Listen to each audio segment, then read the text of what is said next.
नमस्कार, कृषी जागर मराठीमध्ये मी अश्विनी तुमचे मनापासून स्वागत करते। Powered by steel India. सध्या सेंद्रिय शेतीला चालना देण्यावर आणि स्वयंपाकघरातील कचऱ्याचा योग्य प्रकारे वापर करण्यावर भर दिला जात आहे।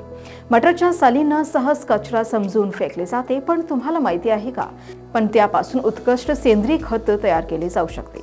या खताचा उपयोग केल्याने मातीची सुपीकता वाढते आणि पिकांची गुणवत्ता सुधारते। चला मग जाऊन घेऊया मटरच्या सालीपासून खत तयार करण्याची प्रक्रिया आणि त्यांचे फायदे। मटरच्या सालीपासून खत कसे तयार करावे, तर मटरच्या सालीपासून खत तयार करणे अगदी सोपे आहे। शेणखत किंवा सुकलेल्या पानांचा वापर, थोडी माती, पाणी आणि एक मोठा खडा किंवा कंपोस्टिंग बिनची आवश्यकता असेल। सर्व मटरच्या साली गोळा करून लहान तुकड्यांमध्ये कापा, जेणेकरून त्या लवकरच कुजतील। खताच्या खड्ड्यात किंवा कंपोस्टिंग बिनमध्ये प्रथम शेणखत किंवा सुकलेल्या पानांची एक थर टाका, त्यावर मटरच्या सालींचा थर टाका आणि वरून माती घाला। या मिश्रणावर थोडेसे पाणी शिपडा, त्यामुळे कुंजण्याची प्रक्रिया सुरू होईल। तर 5 ते 7 दिवसांनी हे मिश्रण उलटसुलट करा, यामुळे हवेचा आणि ओलाव्याचा योग्य पुरवठा होऊन खत लवकरच तयार होईल।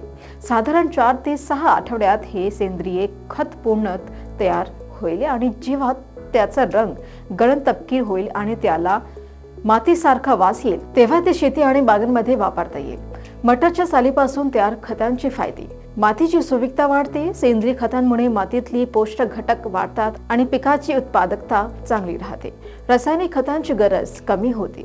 सेंद्रिय खतांमुळे माती नैसर्गिकरित्या सुपीक राहते आणि रासायनिक खतांचा कमी वापर करावा लागतो। कीड व रोगापासून संरक्षण: सेंद्रिय खतांमुळे पिकांची रोगप्रतिकारक क्षमता वाढते आणि कीटकांचा प्रादुर्भाव कमी होतो। वनस्पतींची जलद वाढ: मटरच्या सालींमध्ये नायट्रोजन, फॉस्फरस आणि पोटॅशियम सारखे महत्त्वाचे पोषक घटक असतात, जे झाडांच्या वाढीस मदत करतात। पर्यावरण संरक्षणास मदत: सेंद्रिय खतांचा वापर केल्याने प्लास्टिकमध्ये पॅक केलेल्या रासायनिक खतावरील अवलंबित कमी होते, ज्यामुळे पर्यावरणाचे रक्षण होते। आजकाल रासायनिक खतांच्या अतिरिक्त वापरामुळे मातीची गुणवत्ता घसरत आहे, ज्याचा परिणाम दीर्घकाळ शेतीवर होतोय। सेंद्रिय खत पर्यावरणपूरक असते आणि ते मातीतील सूक्ष्मजीवांचे प्रमाण टिकवून ठेवते, जे शेतीसाठी अत्यंत उपयुक्त ठरते। त्यामुळे मटरच्या सालीपासून सेंद्रिय खत तयार करणे हा एक उत्तम पर्याय आहे।